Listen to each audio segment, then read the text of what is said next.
Hola, bienvenidos. Les saluda el pastor Israel Ramírez, aquí desde el Centro Cristiano, la Iglesia del Señor en San Antonio, Texas. Bienvenida familia LSC y amigos. ¿Por qué no llenamos la pantalla de corazones en este momento? Escríbenos ahí de dónde te estás conectando. Saludos a toda la familia LSC. Qué bueno que nos conectamos en esta hora. Y bueno, queremos decirle que hemos tenido un tiempo maravilloso con Dios, tanto en los servicios presenciales como los servicios en línea. Dios está haciendo cosas realmente maravillosas y hoy no va a ser la excepción. Tenemos un mensaje, hemos preparado un mensaje que sabemos que llegará a su corazón. Hemos orado que realmente Dios lo use para fomentar tu fe, para edificar tu fe y para darte herramientas para vivir para Dios. Queremos entregarte el consejo de Dios, pero antes de entrar de lleno a lo que será el mensaje de este día, queremos tener un tiempo devocional a través de la adoración en canto. Para nosotros es muy importante este tiempo porque la adoración en canto realmente nos ayuda, es un catalizador que nos permite tener una mejor comunión con Dios. Así que yo te quiero invitar en esta hora a poder tener un tiempo de adoración en canto. Te voy a pedir que no te me distraigas. Yo sé que de repente es un poquito difícil con el teléfono, las notificaciones, etcétera, pero es sumamente importante que puedas tener este tiempo tú y Dios, en donde le expresas a Dios tu corazón y dejes que Él hable también a tu vida. Así que quiero invitarte y regresamos ya directamente con el mensaje. Una vez más, bienvenido y vamos a adorar al Señor.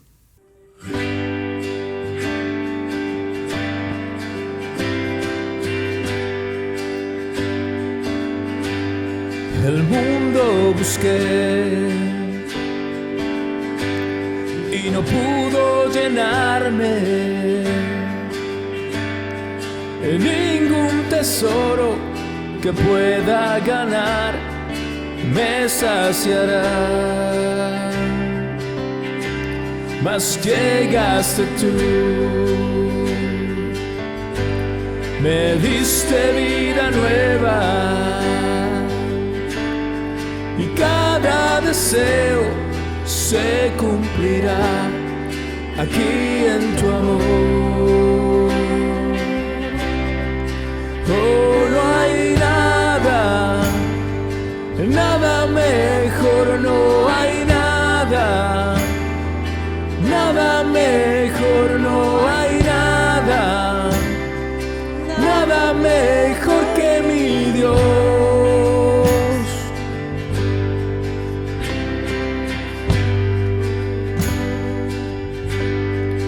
Vengo a ti sin miedo y sin reservas, y cada fracaso has visto, Señor, y aun tu amigo soy. Porque el Dios de los montes es el Dios de los valles, y no hay lugar que me pueda alejar de tu gracia y amor. Oh, no hay nada mejor, no hay nada mejor, no hay nada mejor que mi Dios. Oh, no hay nada mejor, no hay nada mejor, no hay nada mejor que mi Dios.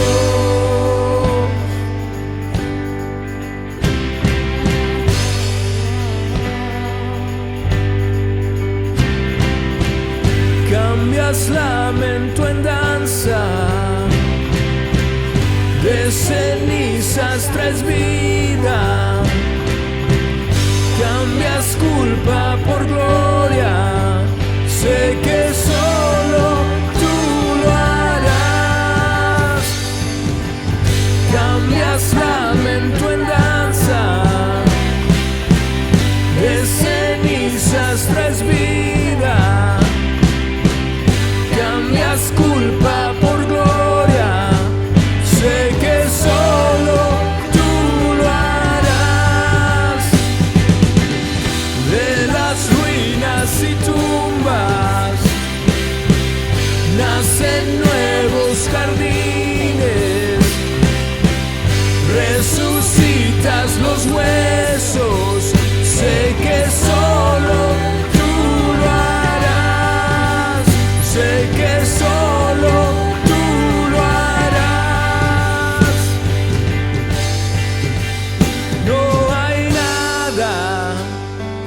nada mejor, no hay nada, nada mejor, no hay nada, nada mejor que mi Dios.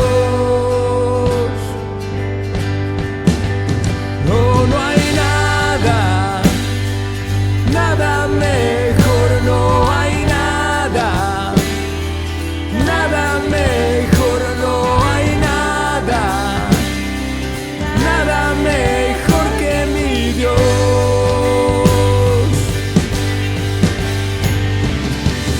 De las ruinas y tumbas nacen nuevos jardines, resucitas los huesos, sé que solo tú lo harás.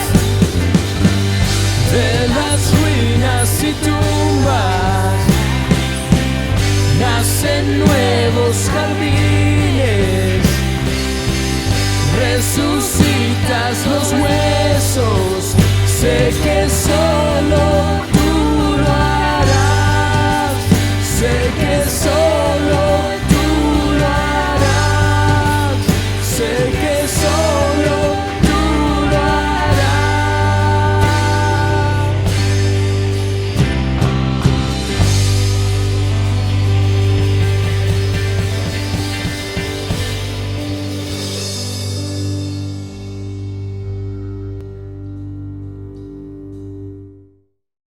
Hola, soy Israel Ramírez, pastor del Centro Cristiano, la Iglesia del Señor en San Antonio, Texas, LCS San Antonio, y una vez más, bienvenido.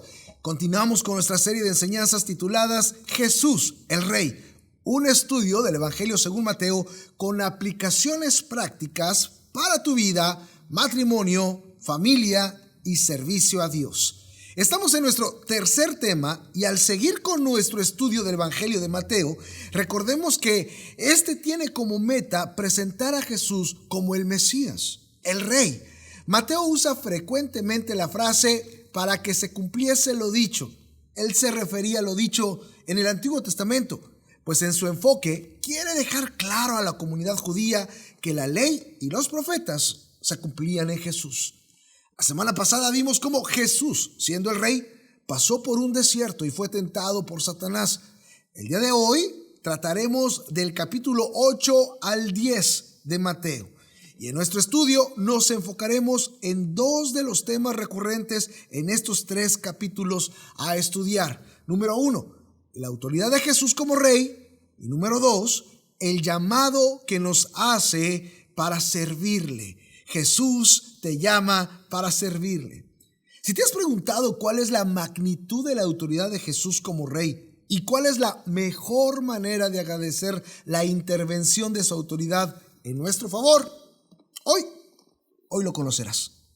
El capítulo 8 de Mateo inicia diciendo, escucha, léelo aquí.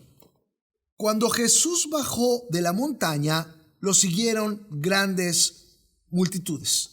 Y cuando dice que bajó de la montaña, debemos de recordar que en la montaña había dado el sermón del monte, en donde Jesús da las directrices que marcan relaciones y cultura en su reino. Es de notar la comparación que hace Mateo con Moisés y Jesús. Moisés recibió la ley que regía al pueblo de Israel en el monte de Sinaí. Jesús en el monte de las bienaventuranzas dijo, ¿oíste que fue dicho? Pero yo te digo, estableciendo su preeminencia sobre Moisés y sus nuevas directrices, no solo para los judíos, pero para todos los que le seguían. Así que Mateo hace una comparativa. Moisés sube a recibir la ley que regiría al pueblo de Israel. Jesús sube al monte no a recibir, pero a dar las directrices que no solamente deberían de regir al pueblo de Israel, pero a todo aquel que le siguiera, a todos sus discípulos. Las leyes, o no eran las leyes, pero las directrices, la cultura que fomentaría el reino de Dios para todos aquellos que le seguimos, entendiendo que la única manera de poder llevar a cabo esas directrices de Jesús que lidian no con una ley externa, sino con el corazón, es a través precisamente de Jesucristo y la transformación que viene a nuestro corazón por el arrepentimiento de nuestros pecados y el Espíritu de Dios. Ahora, así que Jesús baja del monte después de haber dado estas directrices, este fabuloso sermón del monte, y Mateo usarlo como una comparativa a Moisés y utilizar las palabras de parte de Jesús: oíste que fue dicho, pero ahora yo te digo, poniendo mucha más preeminencia y peso a las palabras de Jesús que a lo que hubiera dicho Moisés. Y precisamente apenas ya bajado del monte, pues la popularidad de Jesús había crecido tanto que grandes multitudes lo siguieron. Así que una gran multitud seguía, y te darás cuenta que en este estudio, aunque era una gran multitud, no todos los que siguen a Jesús son discípulos. Y esta verdad es real tanto en los tiempos que caminó Jesús en esta tierra, tanto en los tiempos de hoy en día. Así que inmediatamente después de terminar sus enseñanzas y bajar del monte, Jesús empezó a manifestar su autoridad para bendecir y ayudar a los necesitados. Si seguimos leyendo, Mateo 8, verso 2 dice: un hombre que tenía lepra se le acercó y se arrodilló delante de él. Señor, si quieres, puedes limpiarme, le dijo. Jesús extendió la mano y tocó al hombre. Sí quiero, le dijo. Quedó limpio al instante, quedó sano de la lepra. Escucha. Seguramente la multitud que le seguía a Jesús retrocedió súbitamente al ver al leproso acercarse. Jesús no solo no retrocede, pero ante la petición de sanidad del leproso, Jesús lo tocó. Este solo acto es asombroso. Jesús no tenía temor a infectarse, y Jesús no solo daría sanidad física al tocarlo, pero precisamente cuando lo toca, sana el alma del leproso. Es maravilloso, es muy interesante ver precisamente lo que va ocurriendo en todo el Evangelio según Mateo, en específico capítulo 8, 9 y 10 que estamos tratando. Después de dar una enseñanza, Jesús pone en práctica, hay una manifestación sobrenatural del reino de Dios. Habla del reino y se manifiesta el reino, y aquí no era la excepción. Puso directrices del reino, de cultura del reino en el sermón del monte. Baja, la gente se le agolpa, aunque no todos los que le seguían eran discípulos, y en ese contexto se le acerca entonces este leproso. Obviamente la gente le huye a los leprosos, los sacaban de las ciudades a los leprosos. Cuando este leproso se le acerca, seguramente la multitud que le seguía a Jesús se hace para atrás. Tremendamente Jesús no se hace para atrás, al contrario, ve a este hombre hace una petición de sanidad, y Jesús hace lo extraordinario. Jesús pudo haberlo sanado con su palabra, como veremos más adelante. Sin embargo, Jesús lo toca. Ya me imagino, es más, imagina un poco conmigo. ¿Te puedes imaginar la expresión de la multitud que seguía a Jesús cuando Jesús extiende la mano para tocar al leproso? Lo que pasa es que la lepra es altamente contagiosa. Por eso nadie quería estar con los leprosos. Si alguien veía a un leproso, empezaba a gritar: leproso, leproso, para que se hicieran a un lado. Jesús le toca. Ya me imagino la expresión de cada uno de ellos. Ahora, en este momento vemos que empieza a ejercer la autoridad del rey. Empieza a manifestar su autoridad, una autoridad preciosa, no sojuzgante, no que se señorea. El hecho de que lo haya tocado implica: yo tengo autoridad para sanar tu cuerpo, tu lepra, pero me interesa cómo está tu corazón, tus emociones, tus sentimientos, y cómo quieren que estuviera si era rechazado por todos. Así que cuando digo que Jesús no solo sanó de lo físico, de la lepra, a este hombre, sino que sanó su alma y su corazón, es porque el toque de Jesús implicaba: yo te acepto, yo no estoy lejos, yo estoy cerca, yo estoy contigo. Jesús empieza a ejercer su autoridad maravillosa, acercándose y tocando al que nadie quería tocar y sanándolo. Este hombre, el ex leproso, no solamente queda sano del cuerpo, queda sano del corazón. Sigamos adelante. Así que con autoridad Jesús dijo: queda limpio, y al instante este hombre quedó sano de la lepra. Esto nos enseña, amigos, hermanos, que Jesús tiene autoridad sobre la enfermedad. Puedes escribirlo ahí en los comentarios. Jesús tiene autoridad sobre la enfermedad. Si tienes un cuaderno, apúntalo. Si no, ahí en los comentarios. Jesús tiene autoridad sobre la enfermedad. En estos capítulos hay otras instancias en donde Jesús manifiesta su autoridad sobre la enfermedad. Te voy a explicar alguno de ellos. En 8, 9 y 10 de Mateo se narra cómo Jesús sana al siervo de un centurión romano, es decir, un no judío. En el capítulo 8, versículos 5 al 13 está esta historia. Este centurión tenía tanta fe en la autoridad de Jesús que fue encomiado por Jesús, puesto por ejemplo a los demás. La interacción de Jesús con el centurión deja claro que Jesús se manifiesta no solo con los de su pueblo, sino con los que tienen fe en su identidad y autoridad. Es tremendo lo que pasó allí en este capítulo de Mateo con este centurión. Un centurión alejado del pueblo de Dios, un centurión que no era judío, era un gentil. Sin embargo, tenía una fe tan grande que Jesús le encomienda, le celebra y lo pone como ejemplo, porque literalmente este hombre creía específicamente en la autoridad de Jesús. Es el contexto en el que se maneja con el centurión. El centurión dice: no tienes que ir a orar por él, tú dile la palabra, porque yo soy un hombre bajo autoridad y lo que yo digo que se haga, se hace. Básicamente le estaba diciendo: tú eres el rey. Tú tienes la autoridad sobre la enfermedad. Tú tienes la autoridad por sobre todas las cosas. Tú nada más necesitas decirlo y así será.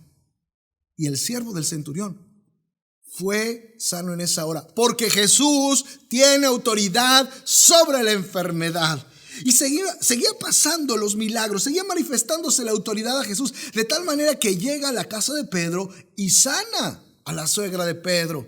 Ahora, en esta instancia hay un precioso cuadro, porque después de que Jesús sana de la fiebre a la suegra de Pedro, lo que hace la suegra de Pedro es maravilloso. Da una excelente respuesta de agradecimiento al ser sana por Jesús. Mateo 8:15 dice: Jesús le tocó la mano y la fiebre se le quitó. Luego ella se levantó y comenzó a servirle. Se levanta y le sirve. Se levanta y le sirve. Ella está agradecida. Ella estaba enferma. Ella recibió un toque del poder y la autoridad de Jesús. Y lo que hace es levantarse y servirle. Déjame hacerte una pregunta. ¿Cómo agradeces tú las bondades de Jesús en tu vida? ¿Qué haces para agradecerle a Jesús tus bondades? Te hago una pregunta. ¿Jesús ha sido bondadoso contigo? ¿Jesús te ha ayudado? ¿Jesús te ha sacado adelante? ¿Jesús te ha bendecido? Podría decir algunos de ustedes: ¿Jesús te ha sanado? Si Jesús te ha sanado de algo, ponlo en los comentarios. Y mi pregunta es muy clara: ¿cómo tú le agradeces a Jesús su bondad para tu vida? Porque la suegra de Pedro fue muy clara. La suegra de Pedro, al ser bendecida, al recibir de la bendición de Jesús, se levantó y sirvió. ¿Cómo lo haces tú? Bien, sigamos con las manifestaciones de Jesús sobre la enfermedad. También Jesús sana a un paralítico en estos capítulos, y este suceso descrito en el capítulo 9 del 1 al 8 nos enseña que en este caso el hombre estaba paralítico, escucha, por causa de sus pecados. Jesús, al sanarlo, no solo muestra que tiene autoridad para sanar, pero tiene autoridad para perdonar pecados. Escucha, el pecado puede producir enfermedad. Jesús perdona tus pecados y te trae sanidad. Es tremendo. Y no solamente eso, Jesús resucita a la hija del líder de una sinagoga, mostrando que Jesús no solo tiene autoridad sobre la enfermedad, pero escucha, Jesús tiene autoridad sobre la muerte. Y seguimos leyendo los sucesos de la autoridad de Jesús sobre la enfermedad y la muerte. Una mujer con 12 años de enfermedad tenía la certeza que si tan solo tocaba el manto de Jesús, sería sana. ¿Y sabes qué? Así lo fue. La certeza, escucha, esto es importante. La certeza que tengas no solo en lo que Jesús puede hacer, pero en lo que estás convencido que hará, abrirá la puerta a los milagros. Esta mujer no quería saber si Jesús quería sanarla.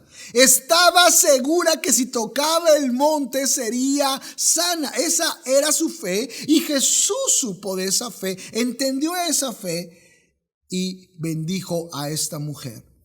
Esto a mí me llama muchísimo la atención.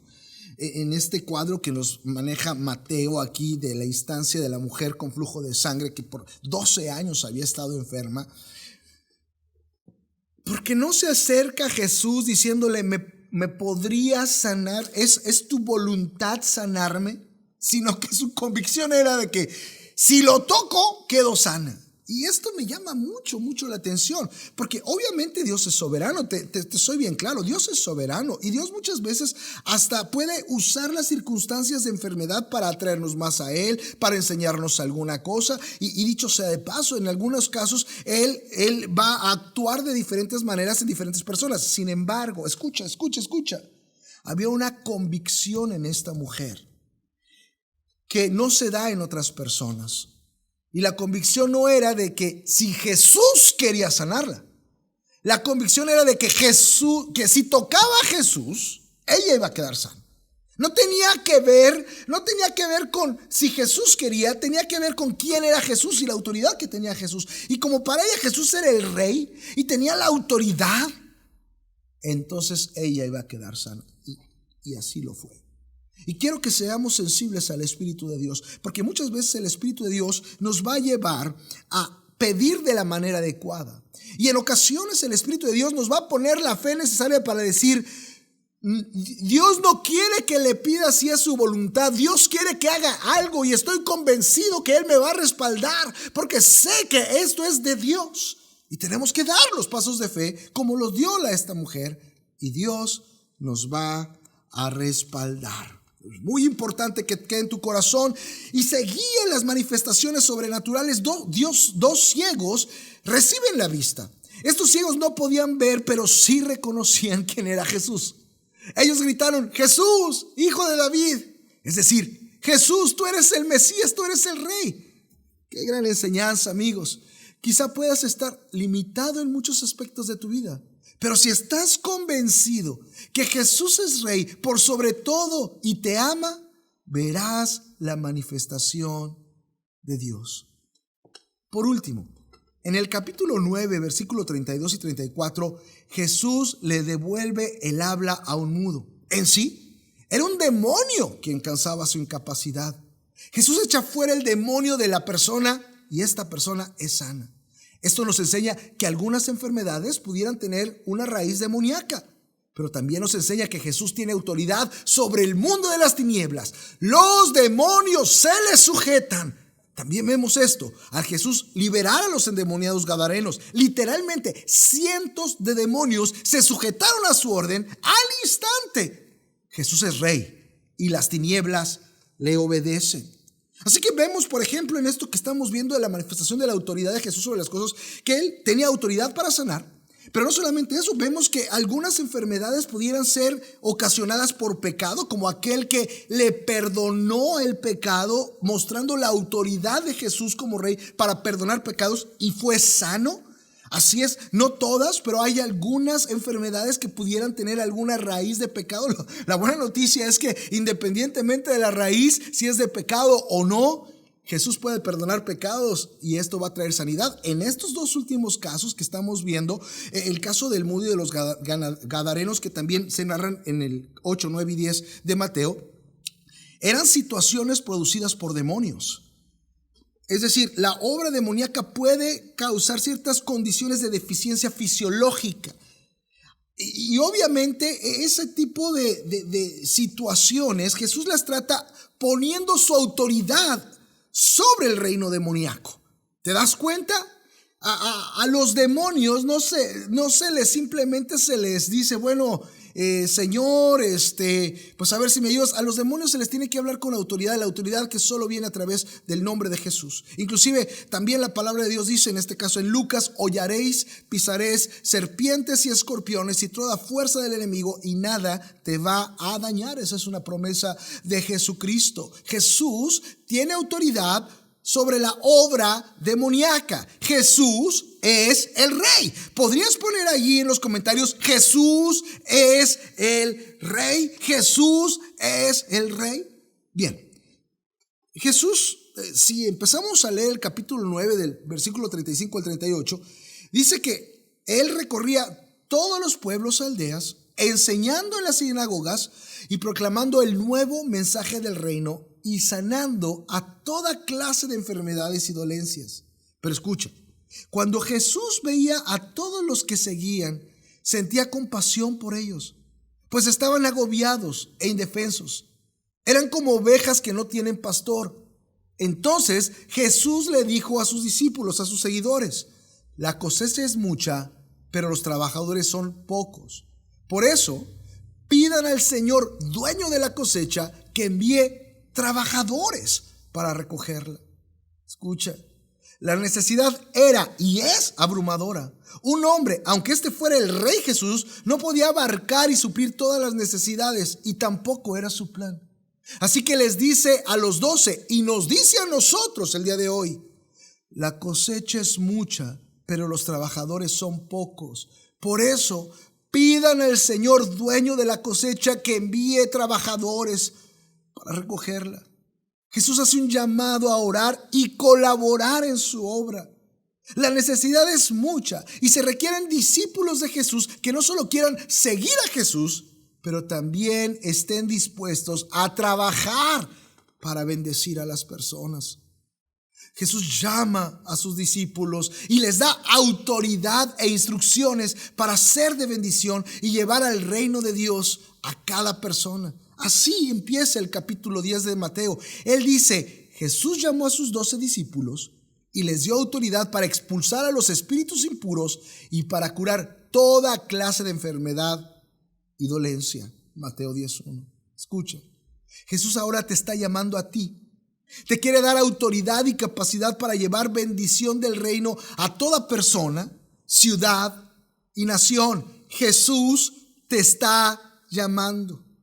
Déjame preguntarte, ¿cuál es tu respuesta a la misericordia de Dios sobre tu vida? Sería muy bueno que nuestra respuesta fuera como la suegra de Pedro, que después de recibir la bendición de Jesús, se levantó y le sirvió. ¿Cuál es tu excusa para no hacerlo? ¿Cuál es tu excusa para no servir? Quizás sea como aquellos que querían seguir a Jesús, de los cuales habla Mateo en el capítulo 8.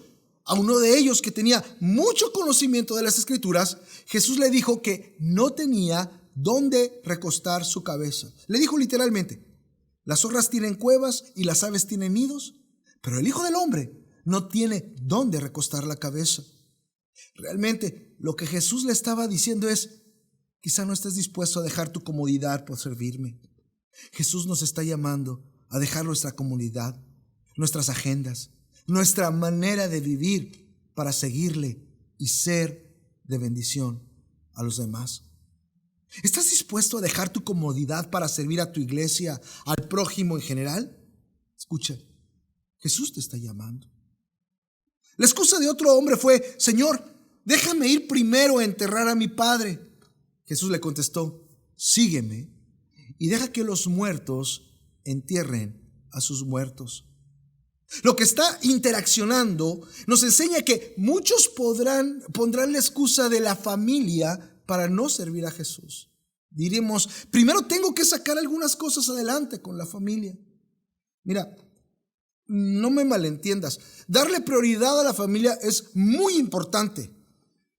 Sin embargo, escucha, debemos entender que si bien el que no provee para su hogar ha negado la fe y es peor que un incrédulo, también debemos entender esto.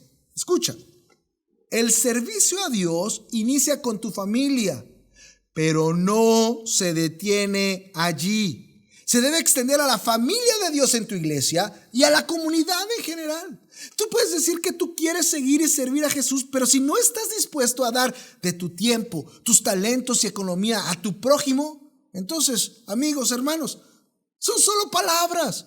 Quiero que entiendan que Jesús nos está llamando a ponerlo como prioridad.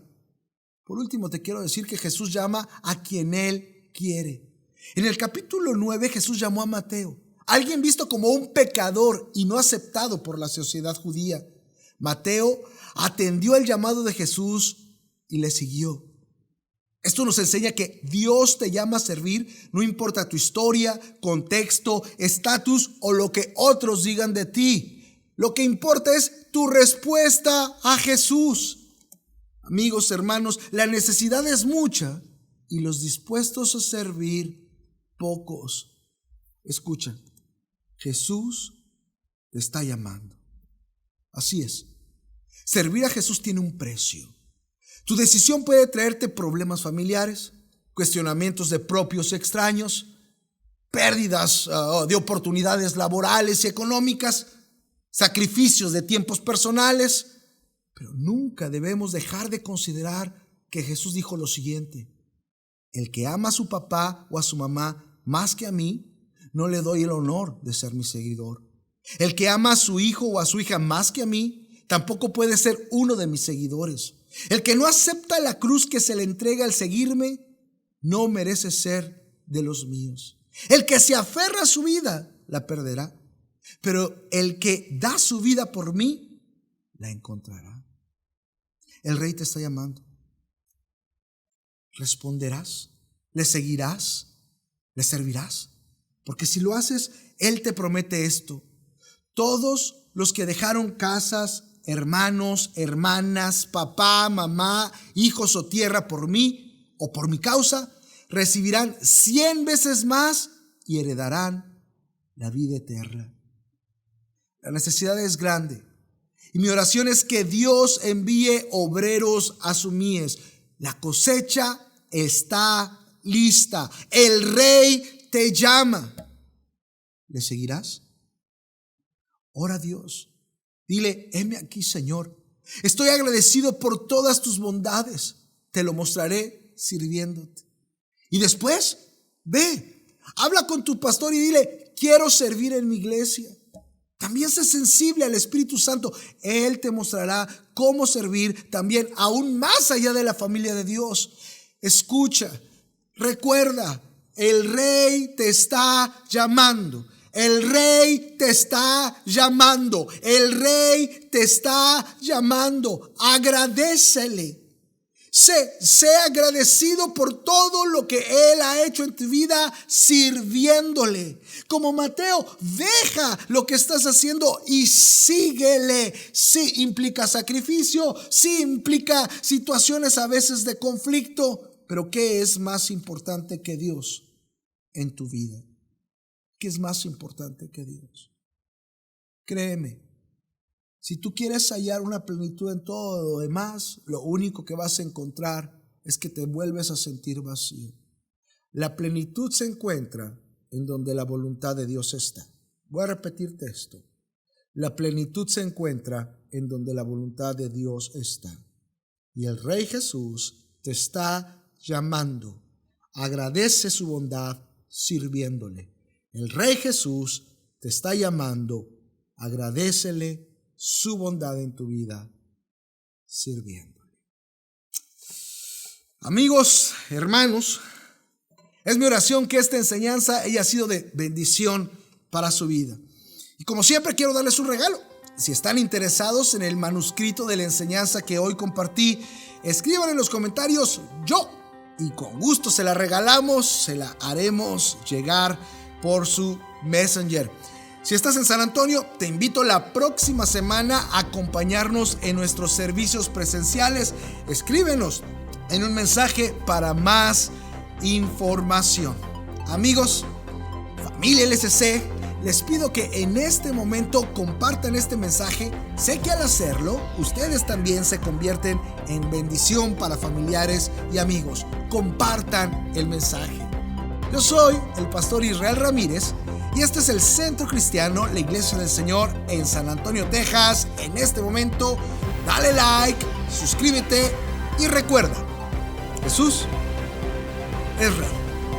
Dios te bendiga.